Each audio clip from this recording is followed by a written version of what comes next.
Hi, everyone. Hello, Davis County. Davis County Library, I hope everybody is doing well. Well, I am Gail Lesser Gerber, the daughter of Ben Lesser and Holocaust survivor, Ben Lesser. And can you guys hear me okay? Turn it up a little. Let me try. Can everybody hear me? So Okay. small. So I will continue. My father, I hate to say it, is in the hospital right now, and but he is getting a little bit better every day, and it's becoming a little more often that he is going to the hospital. I hate to say with pneumonia. He is 96 years old, soon to be 97 in another month, and this is, we are losing our Holocaust survivors, especially the ones that have been in camps, on death trains, death marches, in hard labor camps. And Ben, my father, was in all of them. He was 10 years old when the war started, and he was running. He fled Poland and lived in hiding for a couple years. And I'm going to tell the story not only of his the time in the camps. It's going to be the time leading up to it. So I am considered second generation because it's my goal as Ben's daughter. Besides being responsibility, it's my privilege to continue on his story, to teach our next generations about the Holocaust. I hate to say it, there's so many deniers out there in this world, and it's the most documented time in history. And you know, it's ignorance. It's the only thing I could say is that there's no reason why people would believe that it was a hoax in those days. But there was a Holocaust. I would hear my father, and I still do, screaming in the middle of the night from having nightmares, especially nights before and after when he speaks. And he speaks very often, except for when he's in the hospital, like now. But just last week, week and a half ago, he had three big 2.5 hour speaking events that he did, and school wasn't even in session yet. And during the week, when school is in session during the school year, that's the very minimum he does is three or four. He speaks sometimes several times a day. I also remember my father as a young girl. I remember seeing him without his shirt on and seeing lines on on his back, almost like lines of being in one of those string patio chairs where they leave lines on your back, and those were his scars from the beatings that he had. So, without any further ado, I know my dad's going to see this tape afterwards. We'll all have to say wave goodbye to him when I'm finished, um, and so he'll be able to get the full feeling of it. But I don't know if we might have students, and I hope we do have students online. We do have a family foundation, and I want you to take the time and look us up. See what we do. We have teachers, we have a full curriculum that we offer to teachers and to students or just history buffs. Everything is free. We also have a AI that we call Storyfile, and you just click on it, whether it's on your phone or your computer. You could ask Ben a question, and he will be happy to answer. We are a family, a more of a boutique type of foundation. This is a Holocaust survivors um, this is his legacy. He wanted to make sure that he did more than just have a memoir out there. He wanted to really have an educational program. We are not connected to museums. We speak at them all the time. We are not connected to other organizations, but we partner with them all the time. And that's what we do. Ben has spoken to hundreds of thousands of students, just students. I have no idea, but we have given out these Zachor pins, over 1 million of them, almost 1.5 million of them to people that we have spoken to it been in front of an audience or they ordered them from us right after he's spoken. It says Zachor. It's the Hebrew letters. It's like the official word for remember. Remember, Zachor is a Hebrew word, and it means remember the Holocaust. So, anyways, um, my dad was the word Holocaust means to engulf in flames. And that's exactly what the Holocaust was. That's what they wanted to do is to engulf all the Jewish people, any artifacts, everything they had. They wanted to burn them so they were gone from this earth. Um, and in those days, there were three types of humanity. There were the killers, aren't the Nazis, the victims, and the bystanders. And I hope after today you get a feeling of never to be a bystander. And if you see somebody that's getting hurt or beaten up or something like that, that you will not be a bystander. You will step in and help, or you'll call the authorities. You'll do what it takes to make a difference. Uh, and I also want to let you know that you're privileged to have me as a second generation, but you're privileged to hear my dad's exact story from a daughter. Mostly from a child. Most of the Holocaust survivors that are speaking nowadays were children Holocaust survivors. Even though Ben was a child, he was not part of the kinder transport. He was not put into hiding, and he was not adopted. He was in the camps, and you'll hear the story on that. So, anyways, my dad lived in a very beautiful town in Germany, I'm sorry, in Poland, and his family also lived during the summertime um, in Krakow. I'm sorry, in the winters he was in Krakow in Poland, and during the summertime, all the families, the cousins, and everything would be at his grandparents' house on his mother's side in Hungary, Munkacs, a beautiful little town, Munkacs in Hungary. I'm going there I've been to Poland many times in Auschwitz and many of the camps. I'm going there this coming April, and I will be able to see his family where the family lived in Munkac, which I'm very excited about. Uh, my dad's first taste um, of the Nazis coming in was he was all of a sudden very early in the morning, about 5 a.m. He in Krakow, there was a pounding going on the streets. The Nazis were coming on in to Krakow, and they started to invade, and they started to take over the streets. Well, they lived on a very busy street, and so that was one of the main streets, one of the first streets they came in on. My Actually, I am going to give me one moment here because we haven't done the share yet, but I am going to, one moment, start sharing my screen. Okay, so I think you see the Zahor there. This is my father's family. His parents, he had a little brother, he had an older brother, and two sisters. Out of all these people, the only two survivors were Lola and Ben.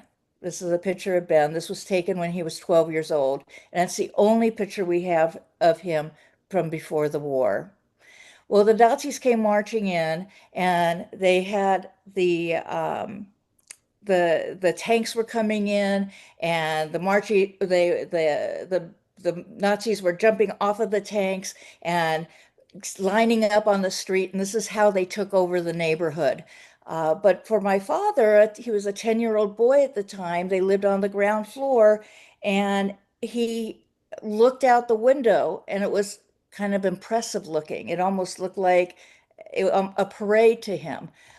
He didn't know what it was. Shortly after they took over, they did not go into any of the houses at that time, but shortly after they left the streets and everything was quiet, his father brought everybody into the family. into the family room and or living room at those days, and had them sit down. And he said, "You are not children anymore. You're going to have to listen. There's no crying. There's no complaining. You're going to have to listen to me. Our life depends on it." And from that day forward, Ben's life changed. Um, I just want to show you on the next picture. This is Lola, his only living sister. The story is a miracle how they found each other after the war. And Lola passed away around 8 years ago, my Auntie Lola. She was very Hungarian. She's an artist and a magnificent woman with a magnificent family. And her family now is over 100 strong, just from her and her husband. They had three children. Their three children had quite a few children, and I think they're about 104 right now. My father's side of the family is coming up to 17 very soon. Well, this is the house, the building that they lived in Krakow. These three bottom windows were their unit. This one on the left was my father's bedroom unit. And this is the street that they saw the Nazis come marching down. There was another Jewish family that lived across the way over here. Well, one morning, about 5 a.m. in the morning, also, the Nazis come banging on the door and they're calling for the superintendent and say, "Let me in, let me in. Where are the Jewish people in your building?" And he was happy to oblige. He showed them that the Lesser family lived on the right or the left, and the other family lived on the other side across the courtyard. The people across the courtyard had several children, and they would two little girls, and the mother just had a baby about a week before that. My father believes it was a boy from what he could remember. So they started pistol whipping my father's parents, and saying, "Give me all your money, your gold, your jewels, everything you have.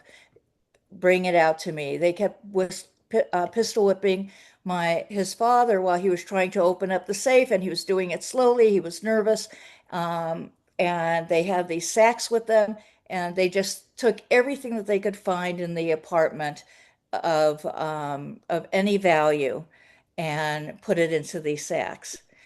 While that was happening, my father and Lola heard some screaming going on across the hall.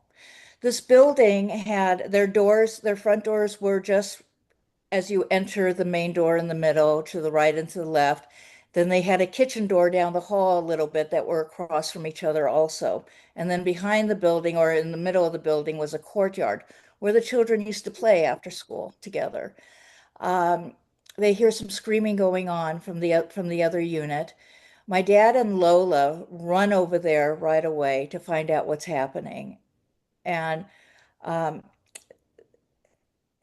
this is a brutal story, and the Nazis were screaming at the parents of the girls to say, "Hey, shut the baby up, make them stop crying." The baby was just a little over a week old, and he one of the Nazis took the baby and slammed it against the doorway post, and the baby died instantly. One of the things my father has nightmares about is that sudden silence, hearing the Nazis screaming and the babies crying, and their whole family crying and screaming, and other people in the building. All of a sudden, silence, and that's where my father has a lot of nightmares, and he'll never get over it. The streets of Krakow were never the same. They were Nazis marching all down in the streets all the time. You had the Wehrmacht with their fancy boots and their goose feathers. My father was actually kind of, uh, mesmerized by that, as any small child would be. But the streets changed. There were Jewish people that if there was a curfew, and if you you had to be inside between 7 in the morning and I'm sorry, 7 at night to 7 in the morning. Well, if you were caught out during the curfew time, they just shot you. There was no judges, no pleading for your life or anything. If they saw you out, they would just shoot you. If somebody wanted your coat, a neighbor that lived next near you wanted something you were wearing and they had a gun, they could just go ahead and kill you. There were no laws at that time being enforced with the Jewish people. Uh, it was it's I'm switching this over real quick. Hold on a moment. So it was just very sad. Are you able to hear me all right, real quick? Yeah. Okay, good. All right. Now, this is new to me because Ben's always the one that speaks, okay? So I haven't done a presentation in about a year. So pardon me if I jump around a little bit, okay? Um, there were new laws that were going into effect. Everybody had to register. All the Jewish people had to wear a Jude, that means for a Jewish person, a Jewish star on them. They'd wear it either as an armband or pinned onto their jackets or shirt. Um, the businesses this was about a year after Kristallnacht, and Kristallnacht is the night of broken glass. Uh, that's when they went around and went to all the Jewish businesses and synagogues and started breaking the windows and breaking into them. And it's the night of broken glass that was known about all the way through Europe. And the invasion of Krakow came about a year after that. And Jewish businesses that were still around had the word Jude put on them, and the business went in the windows. Uh, that time, it was the only time in history that the Nazis gave them a choice to either leave Krakow or to go to the ghetto. And my grandparents were planning to go to the ghetto at that time because our whole family was. My dad's grandparents on my father's side, on his father's side, lived in Krakow, and all the cousins lived in Krakow from the Krakow side of the family. There were over 200 of them within the vicinity. It was a big family, a very well-known family also. At that time, my grandfather's business was wine and syrup, and he had another business that was a candies, making little candies, and the business is actually still there in um, in um, in Poland, and it's called Pishingers. And they made little wafers, chocolate wafers that were wrapped almost like a Kit Kat is in the foil, but in those days they were wrapped as little animals, bunny rabbits, elephants, and every day my grandfather came home from the office. He always had candies in his pocket, and the kids knew, and so that was the first thing they did. They ran to his pockets, and he'd give everybody a little bit of candy. They were a very happy family. They were also Orthodox. They were very religious Jewish people, the type that you see not with the what they call paises, but they would wear the hats, the black hats and the long coats, and they were very religious people.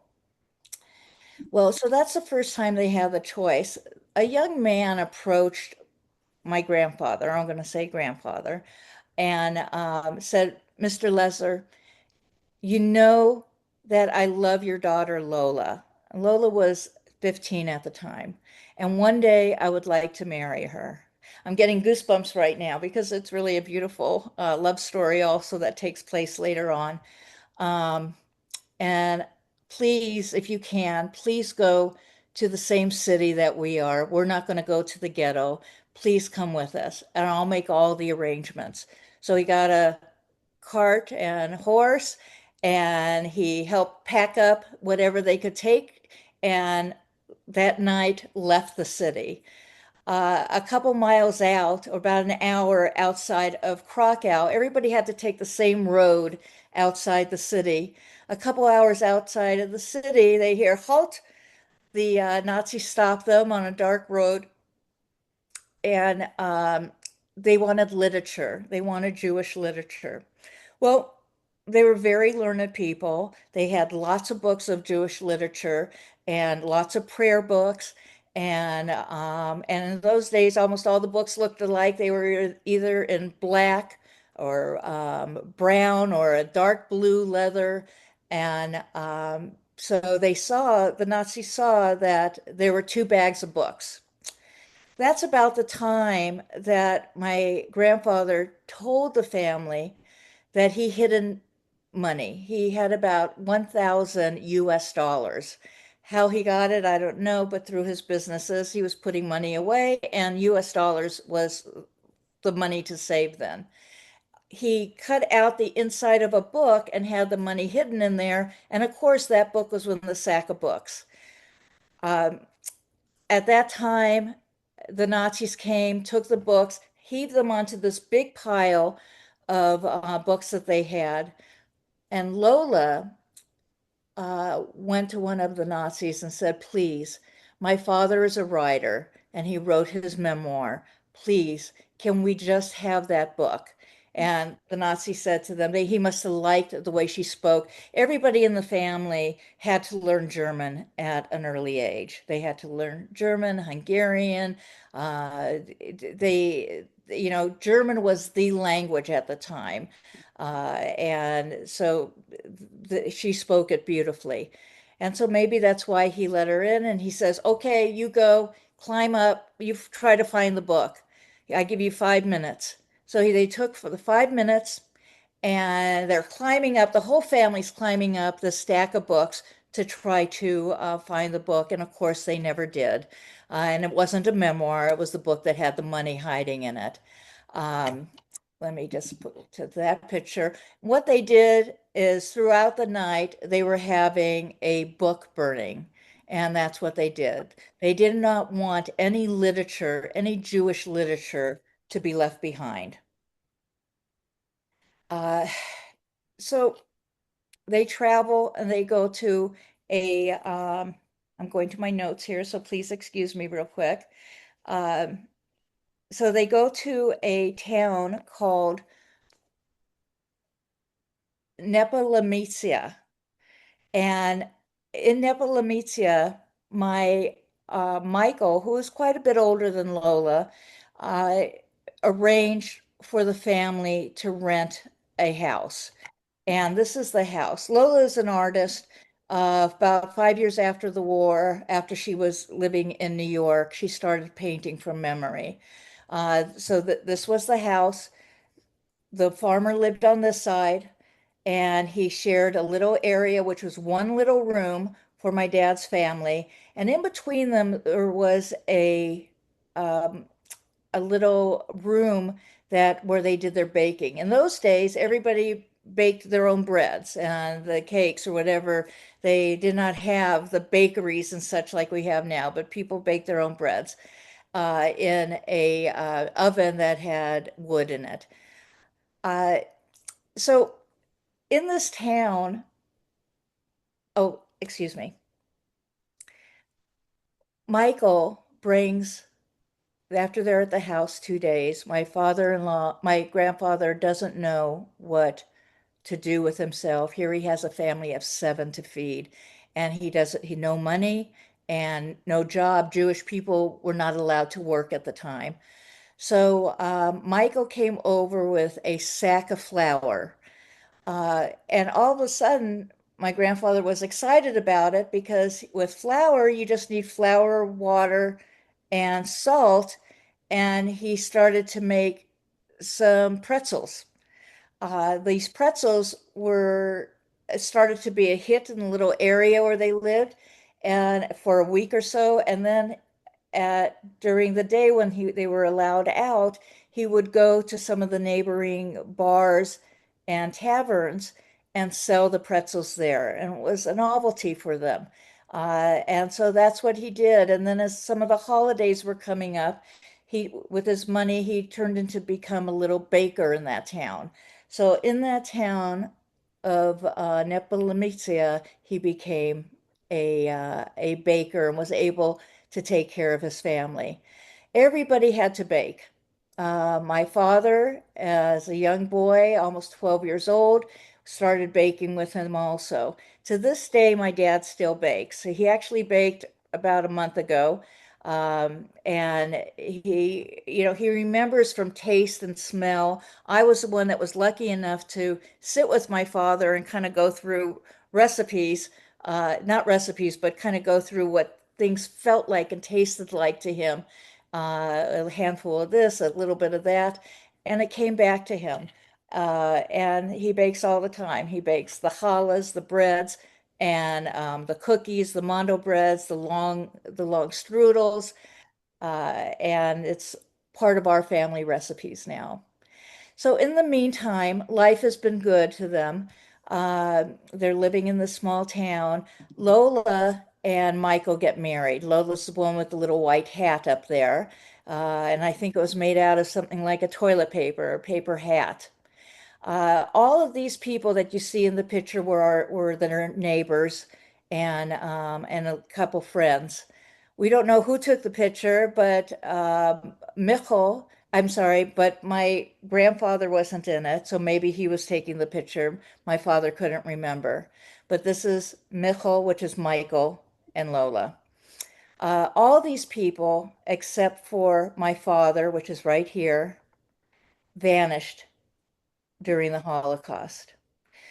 First of all, during that time, Jewish people could also not get together. You couldn't have more than four people together in a house or a yard or even walking down the street together. They did not allow that. So having this ceremony in the backyard of the farm, of the apple orchard, it was illegal for them to do. By the way, this right here is was my grandmother, and leaning against her was my dad's little brother, who who partnered up with my dad. You'll learn a little bit more of their story, being together as time goes on. Well, Lola and Michael lived with a gentleman. I'm going to take it off a screen real quick. Hold on. There we go. Hi, everyone. Lola and Michael lived with their next door neighbor was like the mayor of the town. And he says, you know what, Michael, Lola, save yourself. You need to leave. You need to leave Nepal because there's going to be a raid. There's going to be a raid sometime tomorrow night on all the Jewish people. So they had to leave. They packed up their stuff. Michael got a cart for them again, and they were off. Well, the only place that they could go was a town called Bochnia. And Bochnia had a ghetto. So they went into the Bochnia ghetto, and in that area, Bochnia had a horrible reputation of what they were known for is in the middle of the night the Nazis would come marching in and take all of the children from the houses. They pull all the children out and put them into a dump truck. They would, and this resonated through Europe. Do not go to Bochnia, do not stay in Bochnia, but they had no other choice, no other place to go. And they did go to Bochnia and they went into the ghetto there. Well, everybody had to register again in Bochnia. Uh, Real quick, I want to go back to the story. They would take the children and pull them out of their beds, and their parents would be running behind them down the street. Well, the kids were in the truck. The Nazis would just open fire on all the parents that were running and the children saw that. Uh, Ben and Lola found out what happened to the children afterwards. They were all taken to a mass grave, out in the woods and all shot and and buried there. And the way they found that out was after the war. They went there and spoke to some of the people of the town, some of the people that be out early in the morning picking uh, truffles, mushrooms, or berries. They'd hide behind trees when they saw what was going on, and that's how they found out. And that's shown in history of what has happened out through Bosnia and um, the terrible reputation that it had. So Ben worked in Bosnia. He was 13 years old at the time. Uh, for those of you that are Jewish, I know you know that people that are 13, when you turn 13, especially a male, you get bar mitzvahed. Ben was never bar mitzvahed until he was a grown adult. He did not have that privilege there because there were no books to be able to read out of. His father knew Hebrew and prayers. Their bar mitzvah that he had was just Ben repeating some of the prayers to his father. So this was one of the main gates to the Bochnia ghetto. Ben's job was actually inside this building sewing buttons onto uniforms.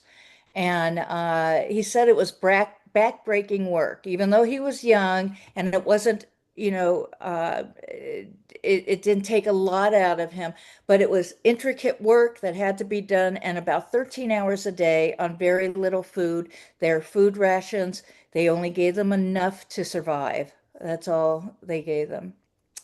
So I'm going to go out here real quick one more time. Please excuse me. When Ben's speaking, I'm doing this and it's as smooth as can be. Um, in Bosnia, they had a room that they were in a building. I think it was a three-story building. And are you okay here? Okay, we're back. Okay. They had a room and so the room was about the size of a big bedroom. There was no bathroom, there was no kitchen. It was about the size of a big bedroom, and 12 people lived in that room. The families were divided up by they hung like blankets between the families. The only furniture there were a couple wooden crates that they could sit on. And besides that, they were just sitting on the floor. There wasn't even a heater system in there or a stove at all. Uh, and so they had to get their rations and if somebody could steal your rations very easily. So their family stuck very close together during that time. There was one piece of furniture in the room that was a fancy armoire that did not go with anything, but obviously it was too big for whoever moved out of there for them to take with them. So it was a fancy armoire. Well, my father found out that that armoire was actually one of their hiding places. Since everything was, the Nazis came marching in, and especially since everything that was happening in the ghettos, they knew everybody needed a hiding place. That armoire was a hiding place. I'm going to show it to you now.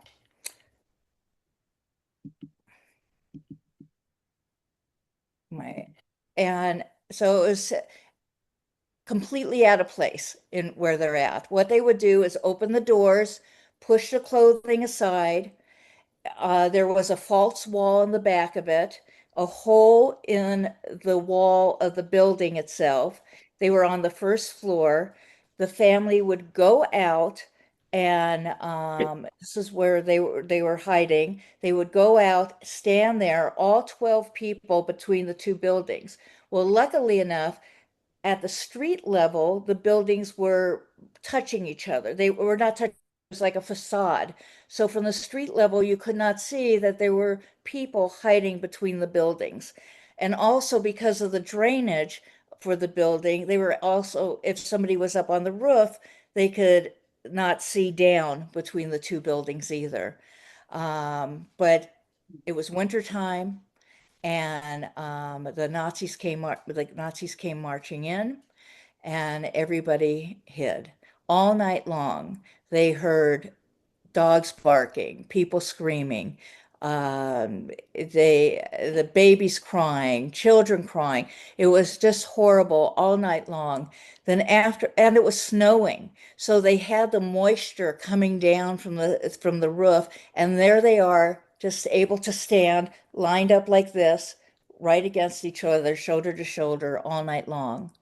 When the street area quieted up in the morning, they were able to make their way outside a little bit. And what they saw was um, they saw bodies all over the place. They saw parts of bodies where dogs could have maybe torn somebody's body, or they see um, he saw babies torn out of their mother's arms, and just it was a horrible, horrible sight. They also saw afterwards, um, I'm sorry, one moment. They also saw, my apologies. They also saw, um, it was just horrifying for my father at such a young age for everything that he's seen. Well, he needed to know where his sister was. They wanted to find the rest of the family. And the family knew where they were hiding. They were hiding in a doghouse. You heard me right. You heard what my father's story is about. That family was hiding in a doghouse. And what happened is Lola and Michal went to go down into the doghouse. It lifted up, and there was a ladder that went underground. People were able to, there like 12 people could go in there, not another person. They had enough rations in there, and so Lola and Michal were down there. One of the capo is a policeman, a Jewish policeman. They just had a baton, and they were just to keep order. They kind of helped the Nazis out. But if they didn't agree, they would be shot. So they agreed, and they were called capos. So one of the capos saw them going in the night before, and they walked up to them and said, I know your hiding place, and I'm going to tell the Nazis unless you take my mother and my sister also. Um, Everybody was pretty much older that was in the hiding place, and Lola and Michal agreed that they will go out. They're young; they could find another place to hide. They were a young couple; they could find another place, and so they did. So this hiding place, I'm going to show you a picture right now. Hold on a moment. This hiding place was the doghouse. See, it's snowing. This is a part of a picture from Lola's story. Well, Lola and Michal needed a place to hide. They're walking at nighttime. Starting to hear the raids take place. They came across a capo that Michal went to school with. And so they knew each other. And he says, what are you doing out? There's a raid going on. And they told him the story. He said, it's okay. You could hide where my sister and her family are. So they went there to hide. And he says, in the morning, when the coast is clear, I will knock and give you a sign that you could come out. So they did. And this is where they hid. They hid, sorry. They hid in a water tank. So they had to shimmy up the back of it and go down a rope on the inside of it. It was open to the sky. There was snow in there and water, and little field mice running around nibbling at their ankles. When Michal and Lola got in there, they saw the capo's sister and brother-in-law, with the two children. One was a baby, and Lola took the baby, and Michal took the other child because the other child was like waist high in the water, and they stood and hid there all night long. They heard the same thing that my dad heard, the screaming and the yelling and, hearing the dogs barking and just the gunshots all night long. Well, when it was time for them to go out, they heard it became silent. They got the knock on the side of the tank. They came out, they got the blood circulating back in their legs again, and they went to see where the rest of the family was. Michel's family, his parents were there, his siblings were there also. And this is what they found. Even the dog was shot. So their hiding place was found. You could see the dog over here in the background shot. Michel's little sister right here had Lola made her a little doll, and she still had the doll in her hand, but everybody had a bullet in the middle of their head.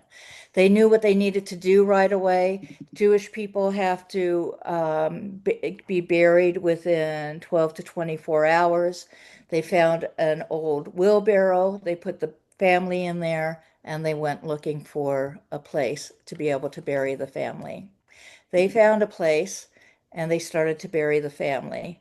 The and they had a shovel, and then Lola was digging with her hands. It was just horrible. As they were doing this, the bad capo came up to them and said, it wasn't my fault. It wasn't my fault. My sister and mother died in there also, and it wasn't his fault. So he says, but I want them buried in here also. Lola started to scream and cry. There's not room for them. They had to dig some more grave area, and they did.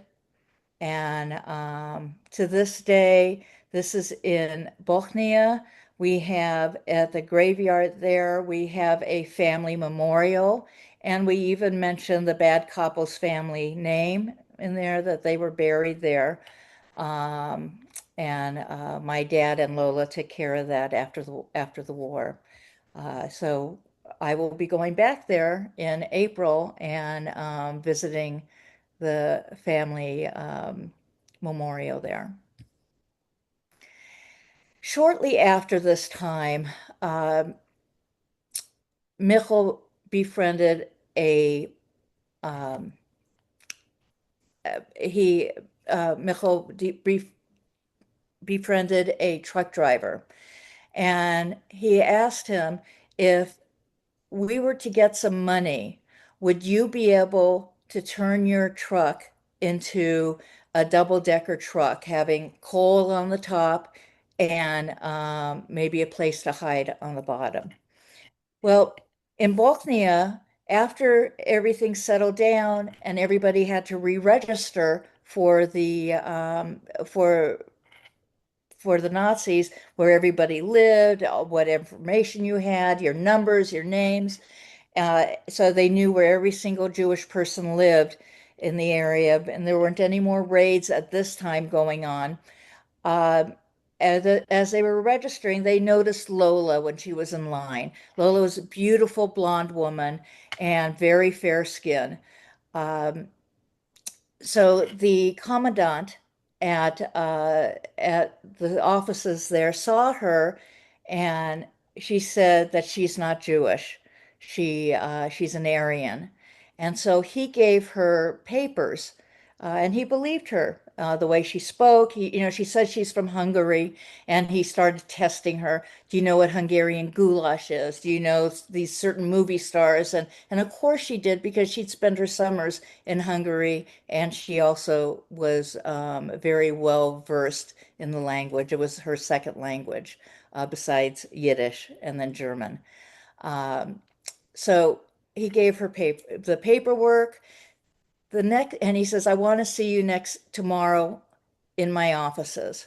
So the next day, she was crying, going to the offices, not knowing. The whole family walked her to the gates, not knowing what he wanted from her. They thought that there's only one reason he would want to see a beautiful woman again. And he had everything that she needed to be able to go back to Hungary and to live without a star on, to live a Jewish life, excuse me, life outside of the ghetto.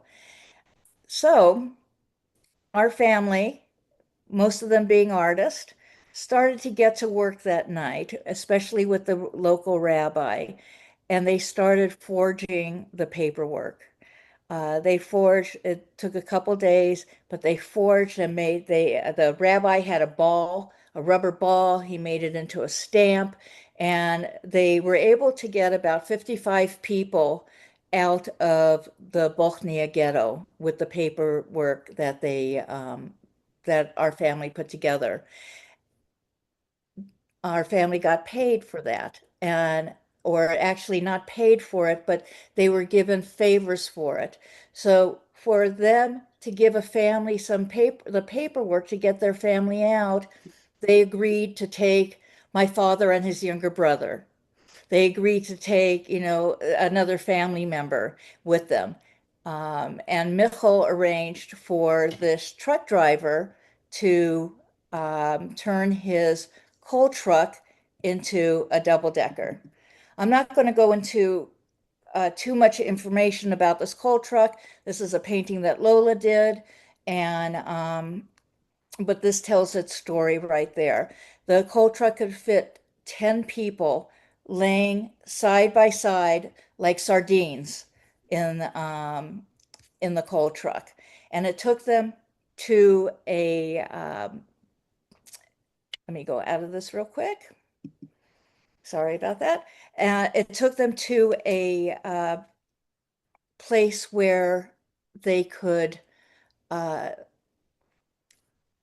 they could escape to Hungary.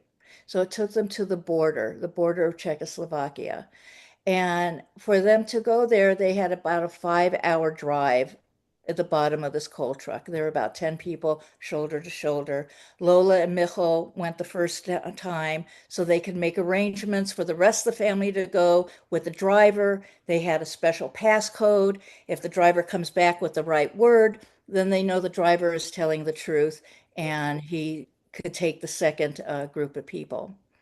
So about 4 days later, the driver returns to this farm area, and my dad and his younger brother, Thule, go into the truck. And they're face to face like this, laying down, just face to face. Everybody was pushed up against each other. The only way my dad explains it is like we were all sardines. One moment. We were all like sardines in there. Well, the truck starts going and they're driving. About 2 hours after they're driving, they hear halt, and the truck has to stop. They hear the Nazis, and they're sure that they have been caught and they're going to be taken to their death. Um, so they have to be very quiet. They hear the Nazis, the truck starts moving, they still hear them, and they're sure everybody's being very quiet. And for 2 hours, the Nazis were on top of the coal, sitting on top of the coal, and standing on the side of the truck, on the side where the driver is. And they were able to see this a little bit through the wooden slats of the truck. They were very quiet. And when the Nazis were up on the top of the truck, the coal, the dirt would trickle down. And my father remembers holding his brother's nose to stop him from sneezing. He'd have to hold him, let him get a little air in his mouth, hold it close again. It was just horrible. After 2 hours, the truck stops, and Dankeschön, Dankeschön, they hear from the side, Auf Wiedersehen, and the Nazis were just hitchhiking. They were just hitchhiking. A couple hours later, it was nighttime, almost nighttime. The truck stops, takes them to the forest area. and says, "Go up the hill over there. You will see a little building, and the forest ranger is there. He is the smuggler, and he will help you cross the border." My the family goes up there. Now Ben is just with his little brother, and he's very young at the time, and he's 13 at the time, um, and he had a lot of responsibility. So they get to the top and they explain to them, because there were 10 people all together, they explain to them that the Nazis have a little ceremony when they change guards, and the border was up above, and the ranger will help them to cross the border, which is going underneath some barbed wire. So they're all waiting there. It's like 3 o'clock in the morning when it happens. And he says, "There's a big ravine, so you can't, don't tumble down. You go down on your rear end and you sit and make your way down." It was pitch black. The moon wasn't even out that night, he said. They couldn't see their hand in front of their faces, and they're shimming down the hill. If anybody makes any noise, the Nazis, while they're doing their changing of the guard, will hear them, and it would all be over. The dogs would pick up on the sound. Um, so they get down to the bottom of the ravine and they're told to wait there at the bottom of the ravine. My father is told to wait there at the bottom of the ravine. Not knowing what's going on, he's sitting there. All of a sudden, he feels a tap on his shoulder. He says, "Benjamin, I'm your uncle. I'm your Uncle Bailoff. I'm here." And, my father jumped out of his skin, not knowing what was going on, being scared. He says, "I'm your uncle. I'm here to take you." And he did. He took the two boys, and they made their way, crossing a couple borders, going on a train. There's a whole story where they had to go into a jail for him to become their guardian. The boys had to go into jail before uh, he could become their guardian. It's just a formality that they had to do, and they um, they became their his guardian, and he took them all the way to Munkat, to Hungary. In Hungary, life was going on beautifully. There were weddings and parties and bar mitzvahs and graduations and proms. Things were going on. Life was beautiful there. The Nazis have not gone into Hungary yet. Ben and his little brother Tuli, the uncle, took them to the family estate, and all the cousins and relatives were there. There was feast, and it was just beautiful. Well, my uncle also made arrangements to have Ben and Tuli live with him. He was a wealthy man. He had a yardage store, and up above, they lived in the unit above the yardage store. He sold fabric for making suits and women's dresses and such, and he was considered a wealthy man in those days. Let me just check. How are we doing on time? Uh, we've got about 20 minutes, so. Okay, because we haven't got the father's story is a very long story because it is like he's been through two Holocausts. So you've heard the Polish side now, and now he's going into Hungary. Well, the Nazis came marching into Hungary like they knew where every Jew lived. They knew everybody's story. They knew what kind of work they did, all the people in their family. They knew the addresses. And they came marching in, and they said, "Everybody has to report to the train station in the morning. We're going to take you to Germany. The older people will be taken care of. The children will be schooled. You'll have, yeah, everybody's going to work, and you'll have a good life there. That's bring all of your belongings, especially your items of value, anything you could hold. There was no way to take furniture or anything like that." Well, when my father was with his uncle before this, the family is saying what would happen in Poland could happen here, and everybody said, "No, we're allies. It just won't happen." but people started to do things to take care of themselves in case something like that did happen. And one day, my dad's uncle comes to the house home after working, and he has these shoe boxes with him. And the shoe boxes are filled with brand new, beautiful shoes. And inside the shoes, hold on a moment. Inside, I lost myself here. Hold on. Inside the shoes and the heels of the shoes, he says, I have diamonds in the heels of the shoes. Only use these diamonds for a life and death issue. So they all had their beautiful black shoes, the family members.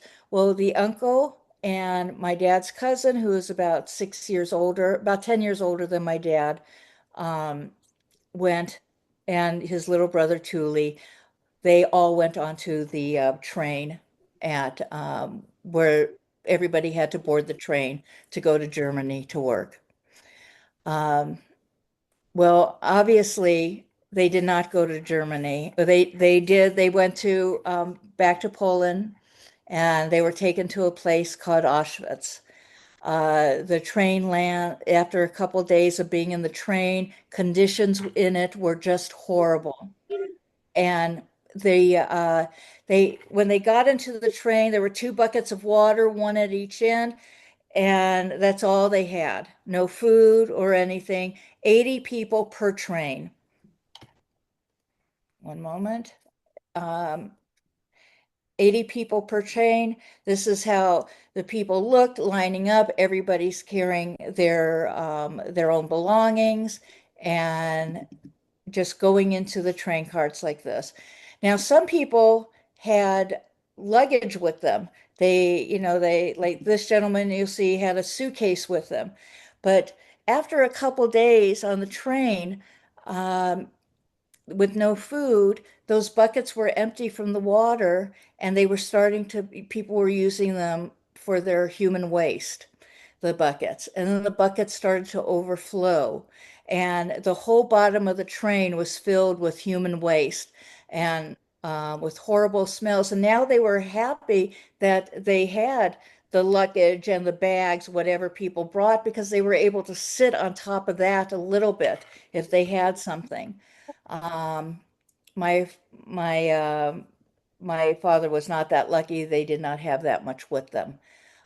So finally, at nighttime, they roll in to Auschwitz-Birkenau, and it's nighttime and it's winter. It's very cold. These are pictures of daytime um, of the trains emptying out. The Nazis were, the prisoners were saying, everybody leave your belongings into the train. Don't take it out of the train. Just come on out, line up, men and women to the right. I'm sorry, women and children to the right, and men and boys to the left, men to the left. It actually depended on what side your train came in on as to how your lineup was. That's how it was for my father.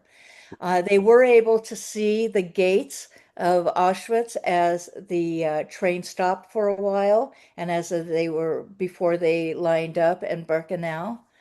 And this is Birkenau over here. This is what the train tracks look like. And the trains were just coming in from Hungary, fast and furious. They couldn't process the people fast enough. Um, as you know, people had tattoos on their arms. Well, when most of the people from Hungary were coming in, there was no time to process them and tattoo them. So they gave them a little round wooden chip that had numbers burned into it. My father's was 41212. All he could remember until we found his paperwork about 15 years ago was 1212. He just remembered in his head 1212. When we found the paperwork, we realized it was 41212. So it was all chaos with everybody getting out of the trains at Birkenau. And Ben and his uncle, they're standing in line, and his cousin, and to have his sister that was in the train with them also pulled away from him. His little brother Thule pulled away from them and put into a different line to never see them again. So my father was in line with his uncle and his cousin. Um, they at the as they were getting closer to the front of the line, and this was hours they were waiting. As they're getting closer to the front of the line, there's like a doctor there with a white frock on, and he's asking them questions. If you're strong, if you could run 5 kilometers, if you look too skinny, he'd send them to the left, which now they realized afterwards that meant going to the gas chambers. He'd ask if you felt strong enough to run 5 kilometers. Well, it didn't make sense that they were asking things like that. The barracks were right here. It was the middle of the night. And so they realized that they were testing them. So they all decided to be strong. Now, my father understood exactly what they were saying. He spoke German and he understood German, where his cousin and his uncle didn't know German. They were Hungarian. They knew a couple languages, Polish and Hungarian, but they did not know German. So they decided they were going to say that they're strong. They all went to the other way. They went to the room where they had to change. It was like a big auditorium. The guards are walking around with their guns and bayonets. Take all your clothes off, take your shoes off, take everything off, put it in, and walk into the showers. Well, uh, some of the people were starting to scream and cry. They probably heard stories from Poland, and but actual water came out. They took their showers. Well, my father would not, before this, my father would not take off his shoes. He had diamonds in his shoes. His uncle took his shoes off and his cousin took his shoes off. My father did not take his shoes. And he figured, he's a young guy and being maybe a little sassy. He figured that if they wanted him to take his shoes off, if they asked him afterwards, he would take his shoes off. But he didn't, and they didn't notice him. My father has stories of miracles, and this is one of the miracles that they did not notice the shoes. Um, after they stripped down, they shaved the men and shaved their beard, their hair, all their body hair, and to a young teenager, that was, just horrifying for him. Um, and again, Ben kept his shoes on because he had the diamonds in the shoes.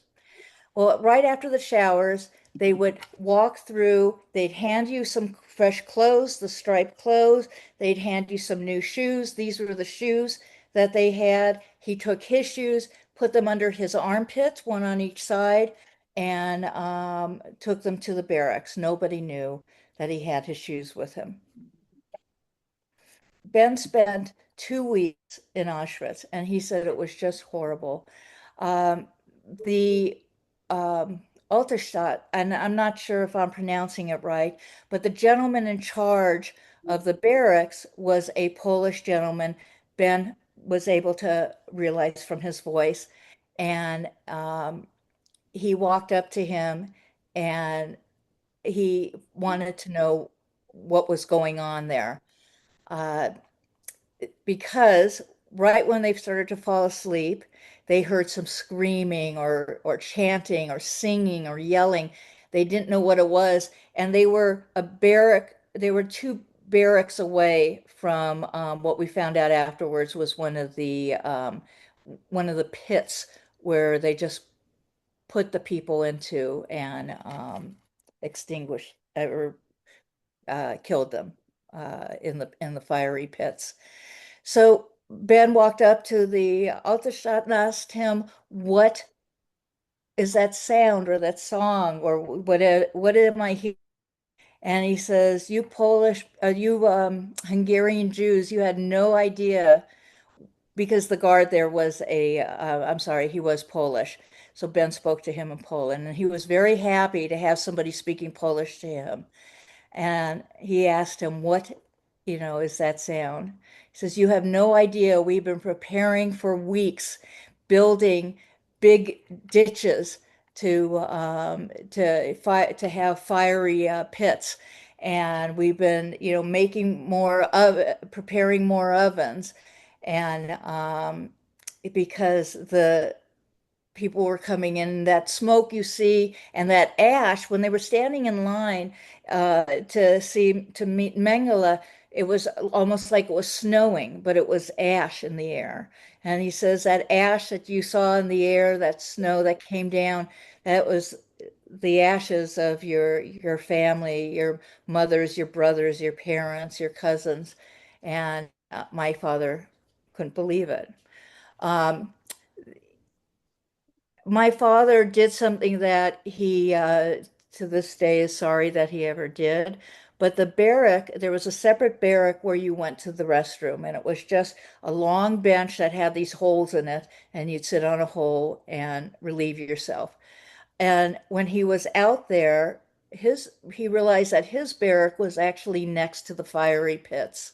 And he went around and he peeked, and what he saw was a little girl in a petticoat dress, alive, screaming, being thrown into the pit and just being burned alive.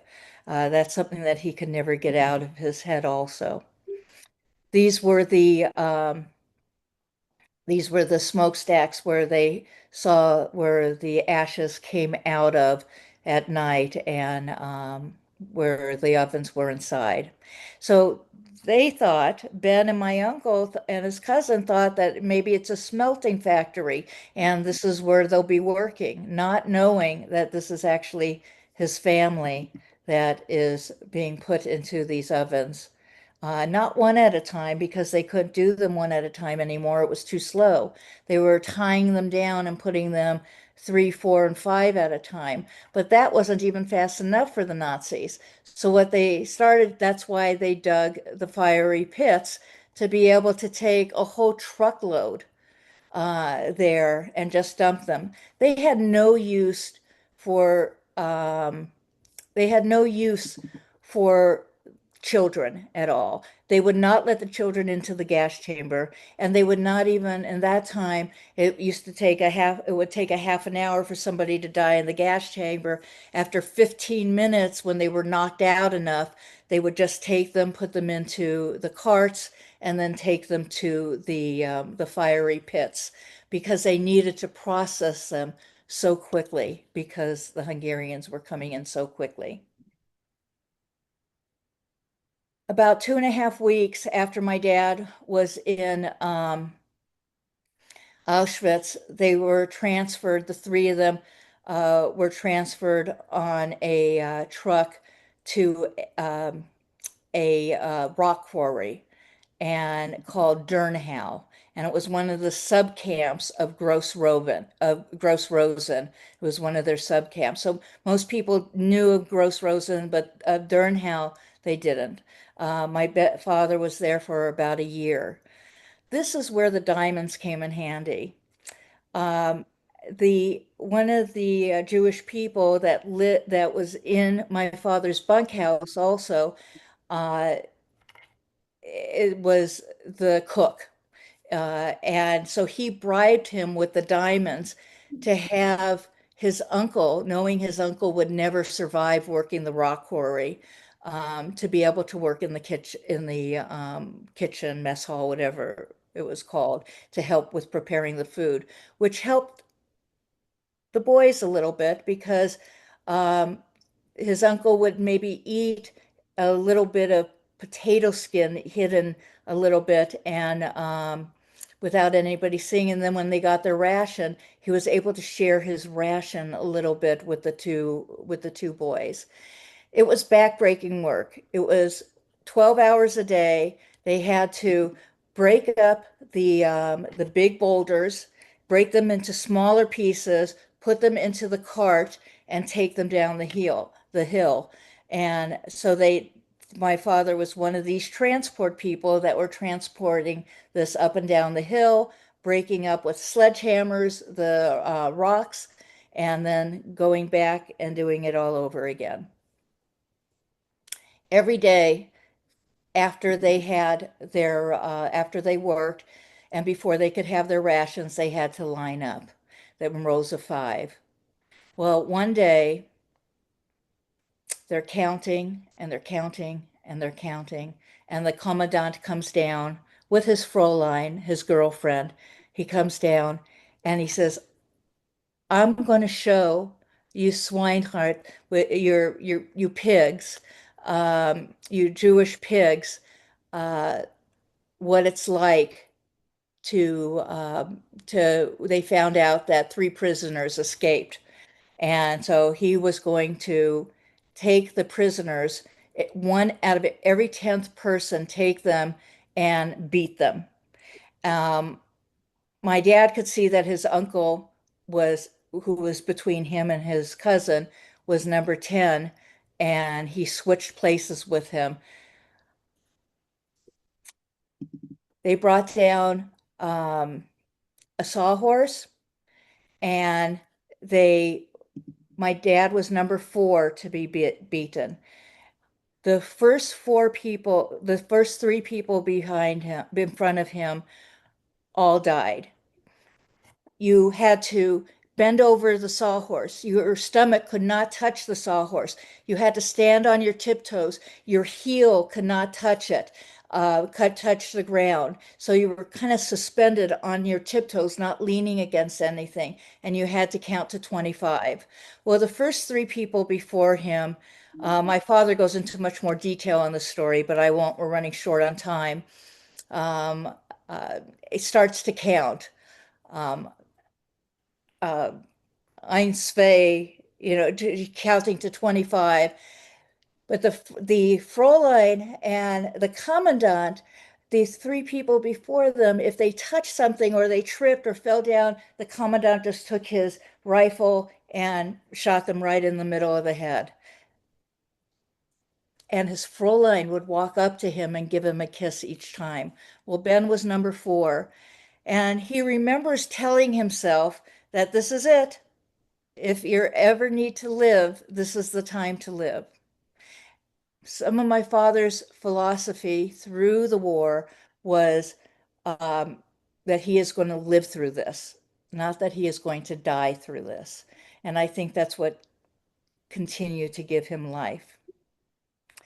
Uh, so here he is, 25. He counted to 25 in German, and the gentleman holding his pants down, he's having the beating, 25 whippings. His back is starting to bleed. His blood is going down to the bottom of his, like a pool of blood underneath him. In 25, he made it. He's alive. Nobody could believe that he actually made it. There was silence in the whole place. The gentleman that was holding his pants tells him, okay, you go up to the commandant and tell him thank you. My dad did. He kind of wobbled up to him and he saluted him, Dankeschön, Herr Kommandant. And the commandant grabbed his back of his shirt, turned him around and said, see, you could do this. If this youngin, if this young one could do it, you could do it. And as he's getting ready to do the next person, there's a lot of commotion going on at the front gate. They found the 3 escapees. They had to hang them in front of everybody. They had to stand at attention. Their eyes had to be on them as each one was hung on a portable gallows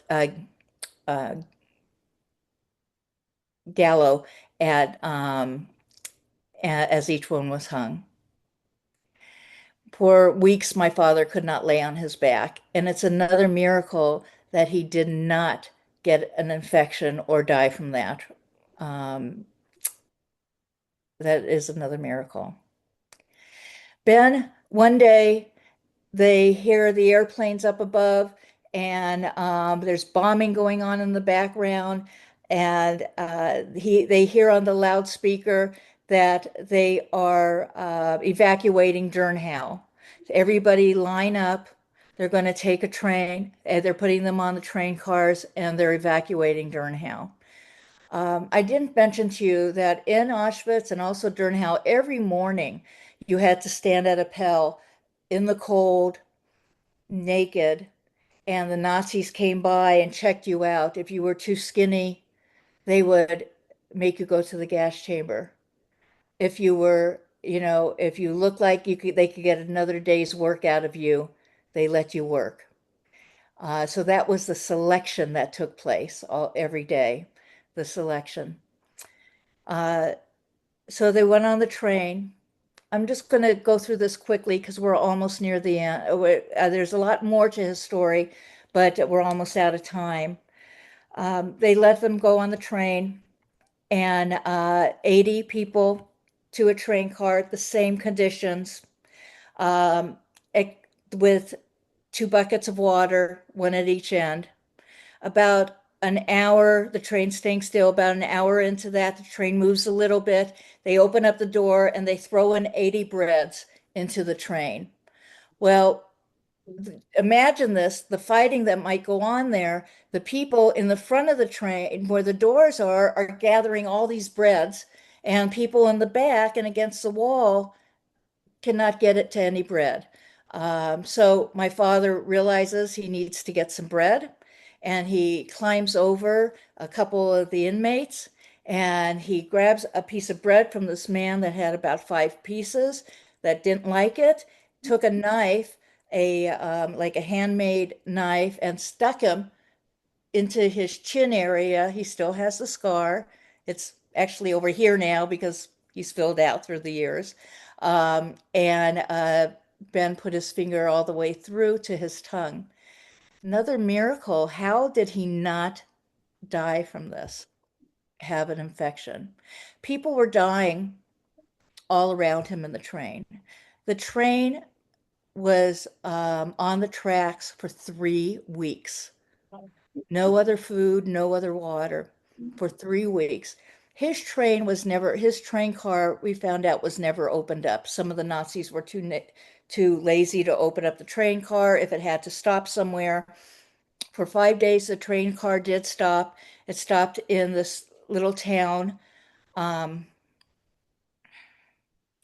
and I'm sorry, I haven't been going through my notes, so I forgot about the to even catch up to it, but to this little town where today my father does a memorial for them every year. They needed uh, they needed 10 train cars for something else. So they took out 10 train cars. My father could have been in any one of those. They took the people out of them, and they just executed them all there, and had a mass grave in that area. Uh, and that's in Germany.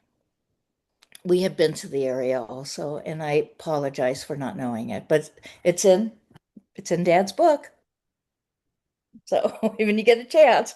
Um, and so from that time on, uh, people were dying all around him. So 3 weeks, and as you can imagine, from the there were 80 people in his train car, and when they got to Dachau, and they remember the train going back and forth. When they got to Dachau, only 4 people walked out of his car alive, and Ben and his cousin were two of those people.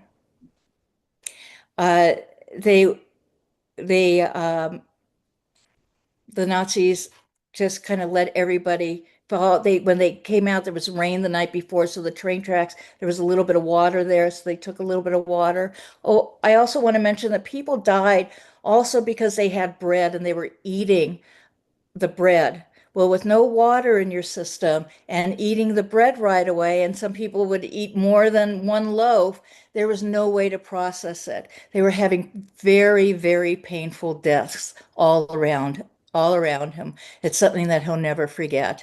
Um, my dad, who's very disciplined to this day, um, made sure to hide the bread under his arm. And every night because they didn't know. He remembered when he went to Auschwitz, he didn't know how many days it would be, and that was 3 nights that they had. So he took an egg size amount of the bread every single day, every single night, in the middle of the night when nobody, saw them, they kind of slid it into their mouth because if anybody saw that they actually had food at that point, they would have been killed for it, whatever little morsel they might have had. Um, so that's how my father and his cousin survived that. They got to Dachau, and what they remember seeing is piles and piles of dead bodies just everywhere. The front was closing in. They couldn't process and kill the Jews fast enough. Hitler knew he was losing the war by this time, but to him it was more important just to kill as much as he can. And so that's what he was doing. So the Nazis were killing as fast as they can up until the moment of liberation. 3 days went by, and they hear a commotion, Bafraim, Bafraim, liberation, liberation. And the Americans came in to Dachau and liberated Dachau. I was lucky enough to meet quite a few of these people from the Rainbow Brigade that helped bring my dad back to life. But anyways, they were able to crawl. You saw pictures of people looking like skeletons. That's how my dad and his cousin were. They were naked. They were looking like skeletons. My father weighed about 65 pounds at liberation. A the One of the liberators gave them, they found in storage some spam and gave them a can of spam, and it looked so good and smelled so good. All they could do was to try to eat some, and they did. And that night, both my father and my uncle came down with dysentery.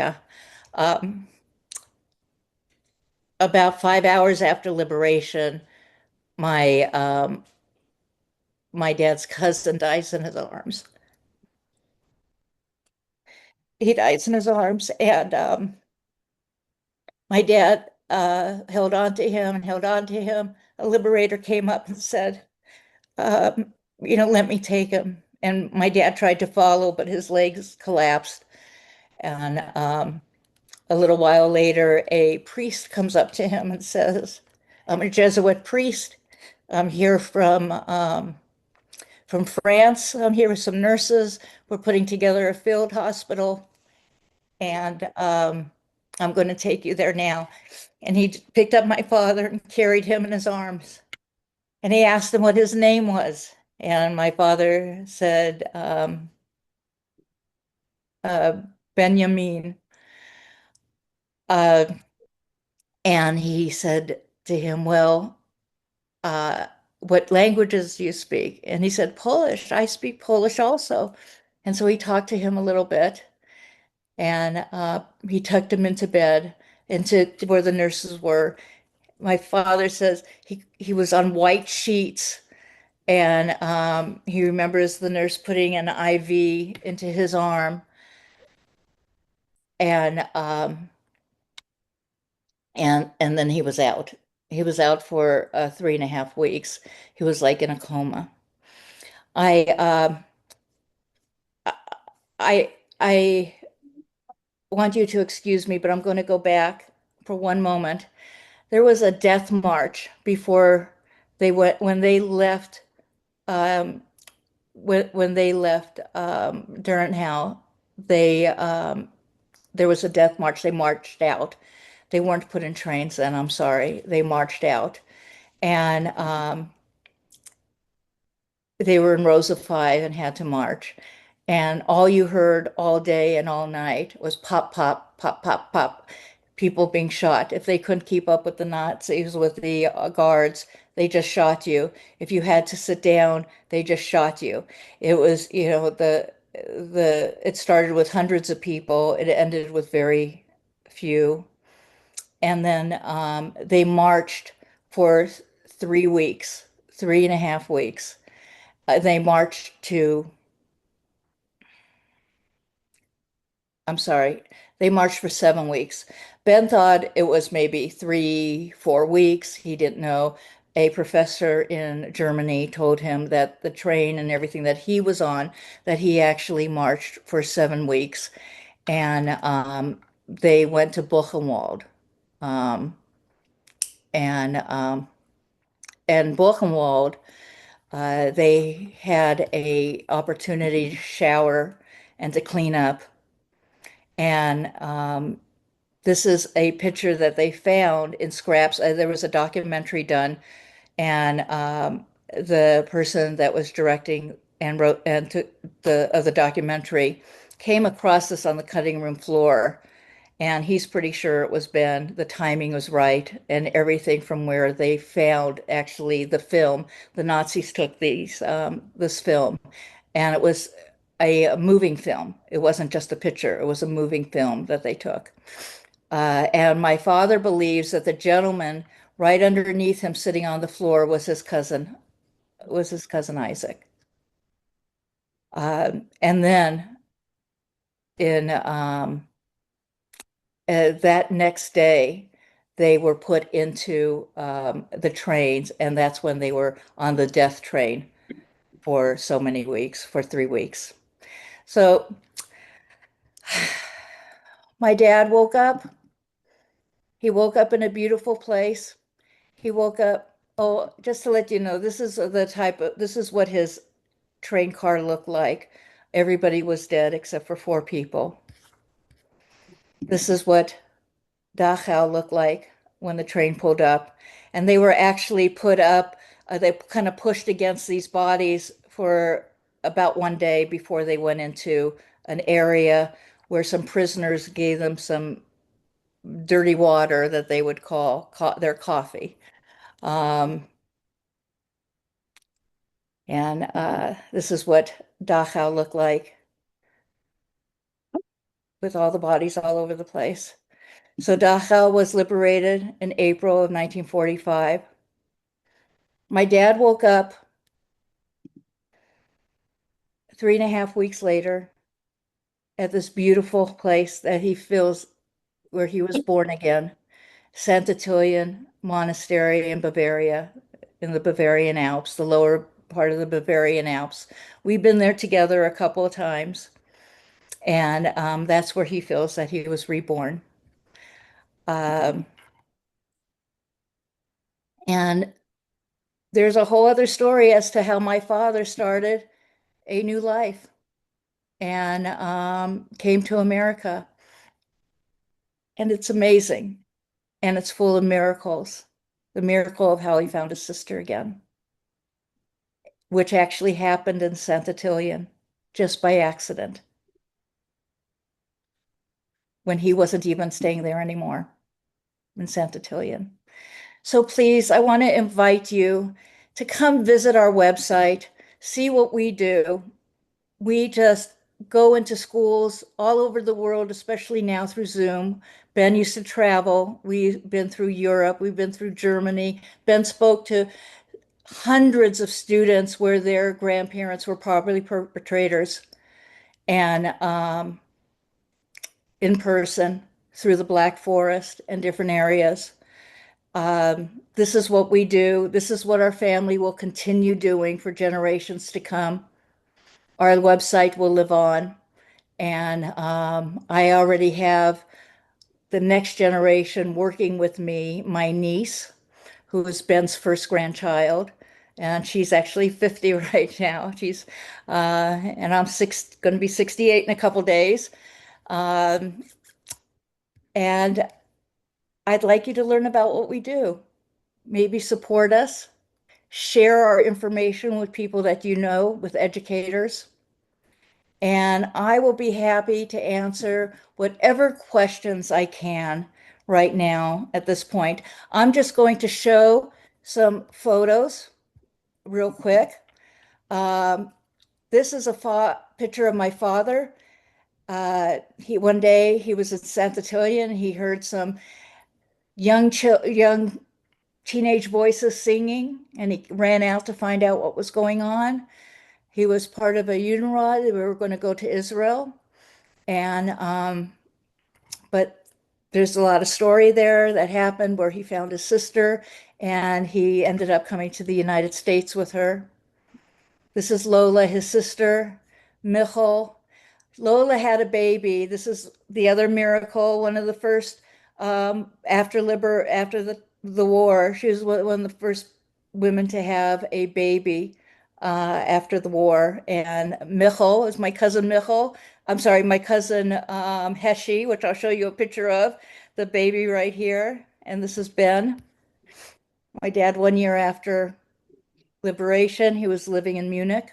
We're not seeing That, pictures. that picture's not coming through. Oh, sorry. Oh, did you see the baby? Did you see that one? So this is the baby that I'll show you in a few minutes, Heshi. This has been 1 year after liberation. He moved to the States in 1947. He didn't want to live in New York because Lola's family was very religious, and he didn't want to have that kind of to follow those kind of rules anymore. He was 18 and he came across and moved to Los Angeles and met a California girl. My mom passed away about 3 years ago, and I was born in 1957. My dad's book is published in Germany, in German, and it's published in France, in French. We also have an audio book, so if anybody wants to, they could go online and just download the audio book. But even more so, we have, I know some people might still have uh, CDs. Um, you could hear his story. It's perfect in a car, going on a trip and hearing his beautiful story. It's an 8 CD set. Learn about his story. I have to update my picture. This is my side of the family. Here I am, my mom. We were in Hawaii.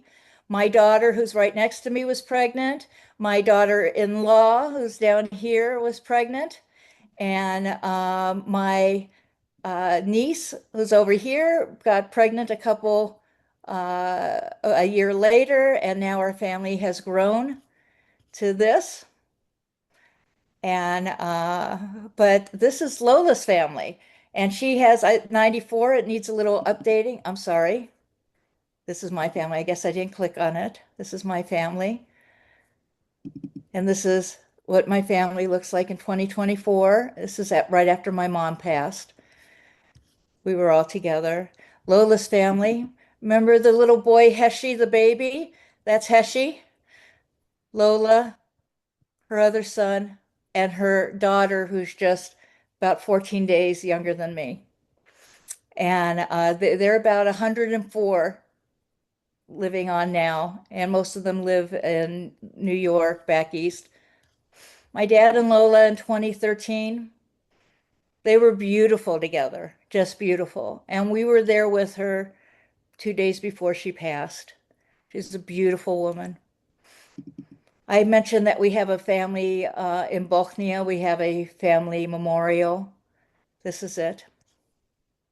And I'm open to any questions. I'm just going to flip through a couple pictures. So as I don't know, Kim, if you want to help me with questions people in the room might ask, or if anybody put questions into the chat. Each person.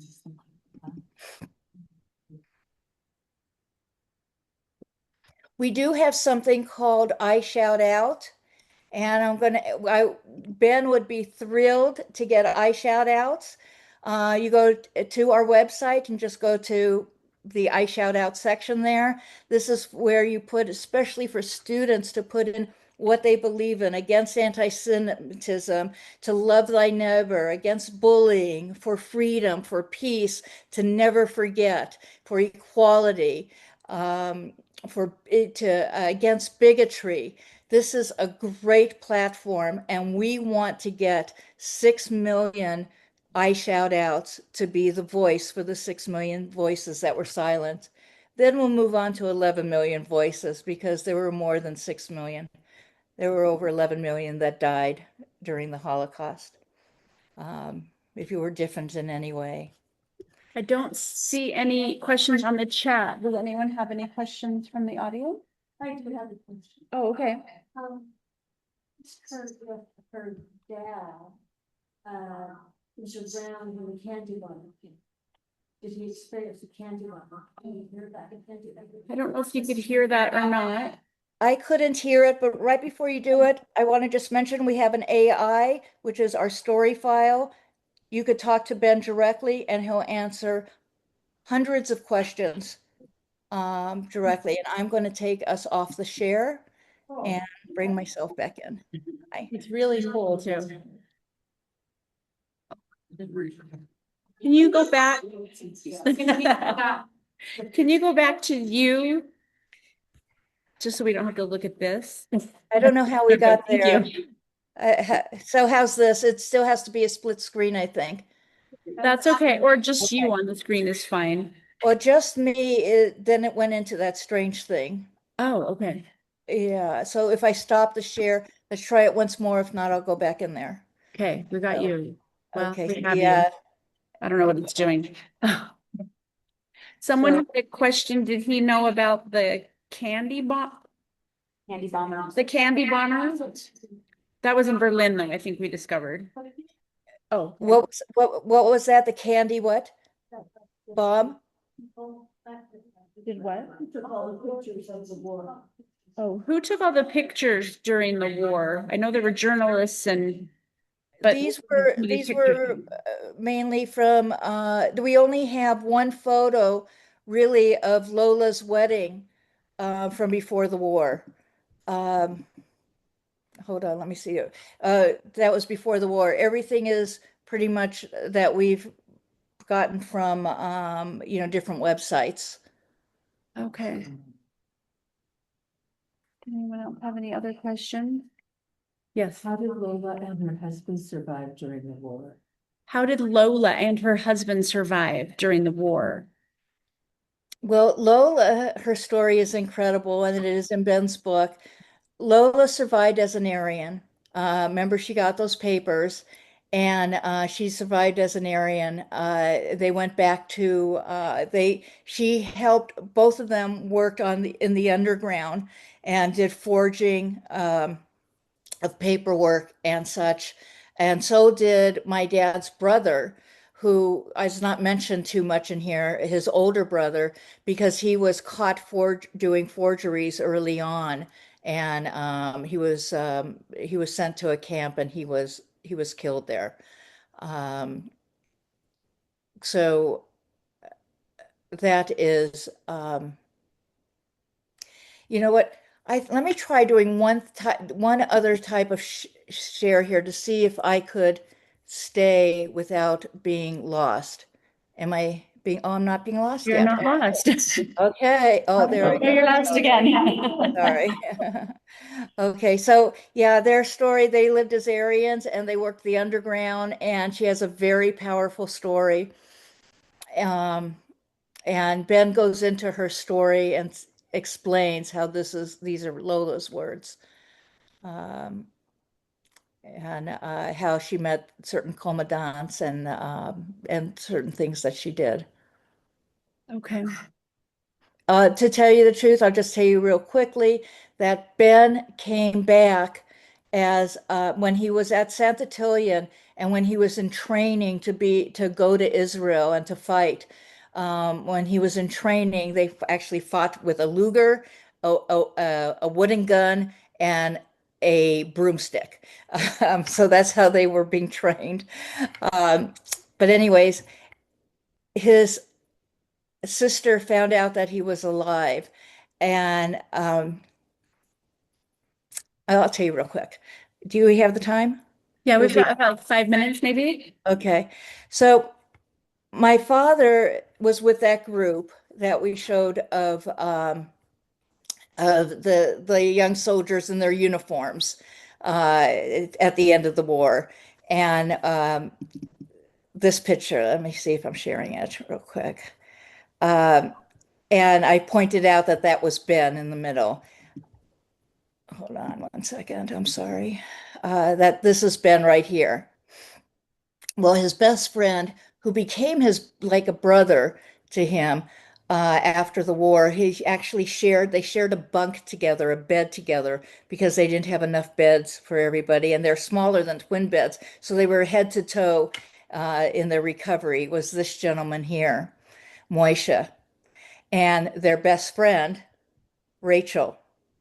So all of the three of them were being trained as leaders, to be leaders of this, the 10 people that were going to go to Israel on this Unirod. And Ben, Rachel got sick one day, and they were living in Frankfurt at the time. Um, and Rachel got sick, and they had to take her to the hospital. The hospital that they took her to was Sentitillion. Um, so the boys are in training, and they decided to go visit Rachel before they leave the next day to go to Marseille and then to leave for onto a ship for Israel. And they they go take a bus for a couple hours. They go to visit. Ben is actually sitting on the foot of Rachel's bed talking to her, and his friend is sitting on the chair next to the bed, and they're just talking. And afterwards, the boys left, and they said, "We'll be back for you. You know, we'll make sure that we have somebody come back for you, and we'll meet you in Israel." And after the boys left, the woman in the bed next to her pulls the curtain a little bit. She's in bed, but the curtain was there. Their beds were pretty close together, and says, "Tell me about your friends, these handsome boys. You know, one of them had dark curly hair. He reminded me of, one of my brothers."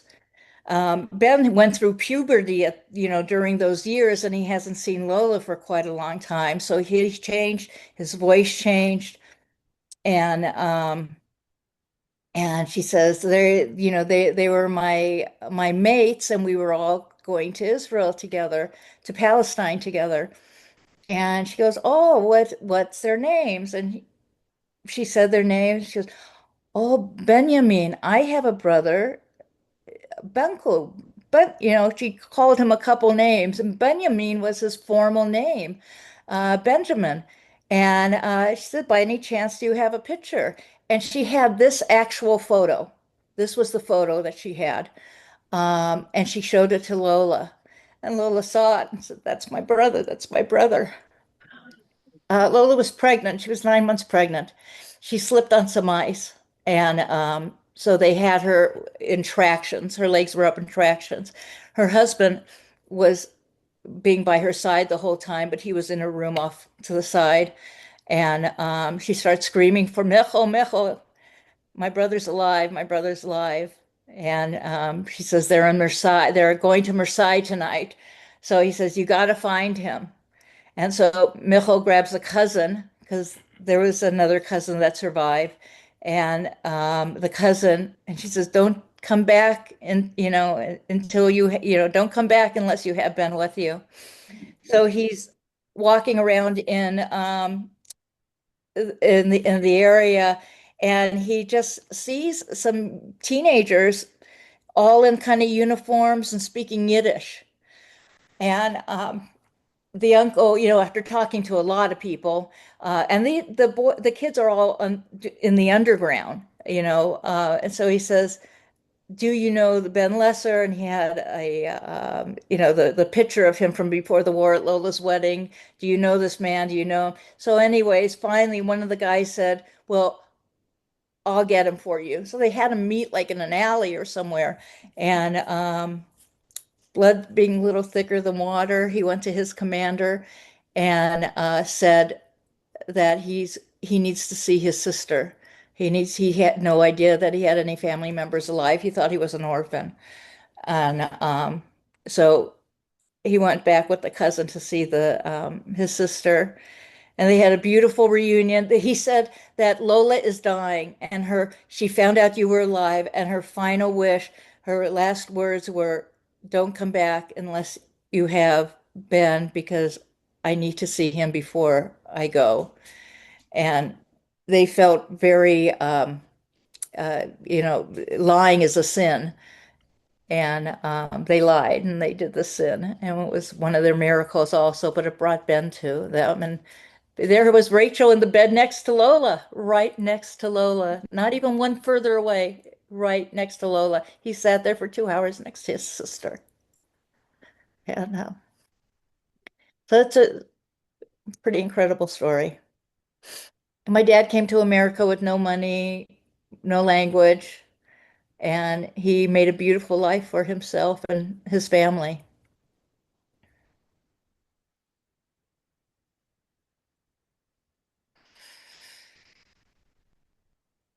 Anything else? No, I think, first of all, thank you so much.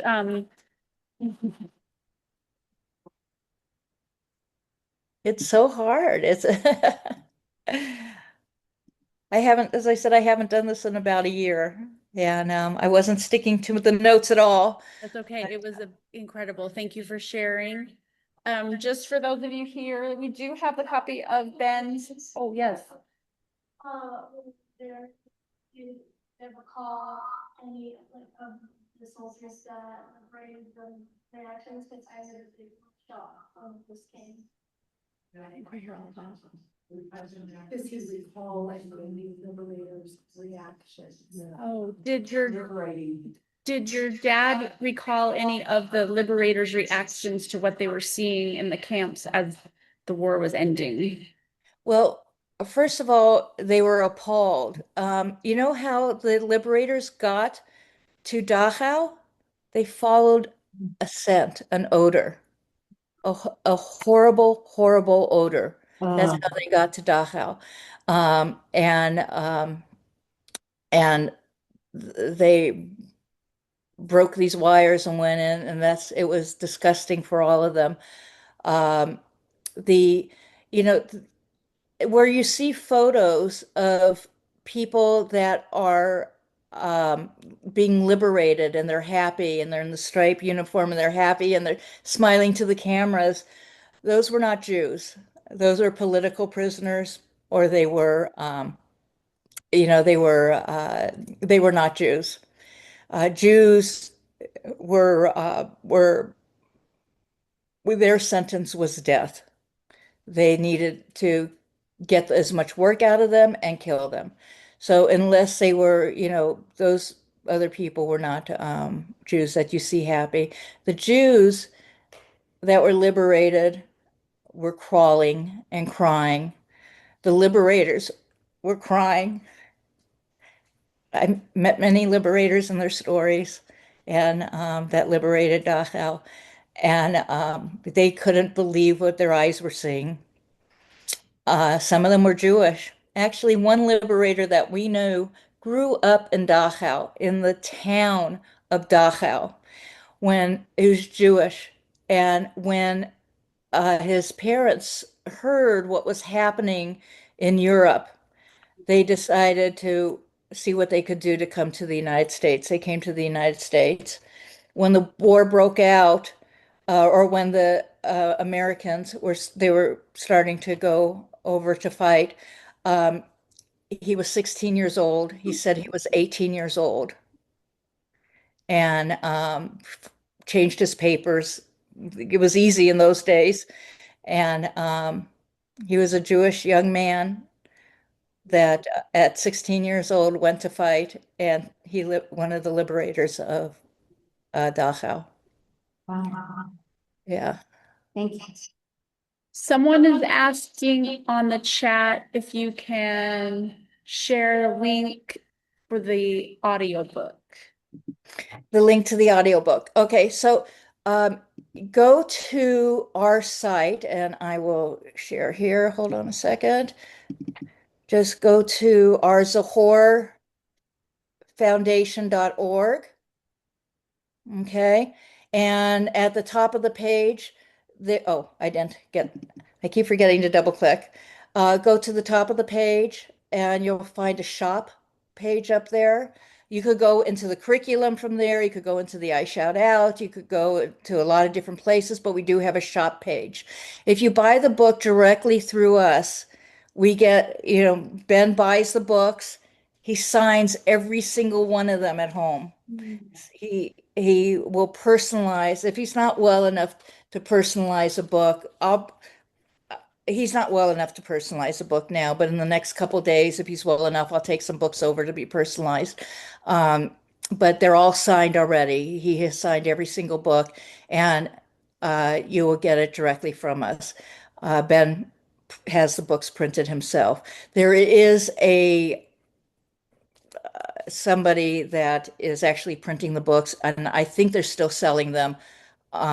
We don't get any money from it. They're like it's a bootleg copy. They got a hold of our book and started, and I guess this happens quite often. And I reported them several times to Can you not sue them? what? Can you not sue them? That's theft. No, we can't because we can't find them at all. We can't Oh. find them. We find a phone number which is disconnected, but when somebody goes to have a book printed, they're paying for the book is being printed, and they're not getting it. So early on, they were getting the book, but from last I heard, the last 2 years, they weren't getting the books. And it's too much for us to try to, to go after it. But we will continue to print our own books. We did our audio book, which is the CD, which is really great. And because Ben does some of the talking in there, and I do the introduction. And a very dear friend, if you remember him, Jonathan Silverman at all, he's an actor. He's in his late 50s now, and he was like Weekends at Bernie's. Weekend at Bernie's, Jonathan Silverman. His father's a very famous rabbi also, and he is the voice of younger Ben telling the story. Um, so it's very special. And I only have about a handful of those CDs left where Jonathan and Ben have both autographed them. And you could call us anytime. Our phone number is there. I'm the one that gets the calls. I'm the one that takes care of all the bookings. And while Ben's in the hospital, I'll be doing the speaking events, around the world right now. You were the first one since he's been in the hospital this week. So You did great. Thank you so much. Please give him our best. I will. We hope to see him soon. He's very cute. He, I can't show you a picture because he's just not healthy enough looking in the picture. But I spent a couple hours with him. I live in Los Angeles. My dad lives in Las Vegas. As you, as you could tell, I am in Las Vegas almost all the time now, being a daughter and, taking care of my dad. And I know there's this old saying in Jewish, may you live to be 120. He'll do 121 in spite of Hitler. Yay. Thank you so much, Gail. Thank you. Thank you for this opportunity.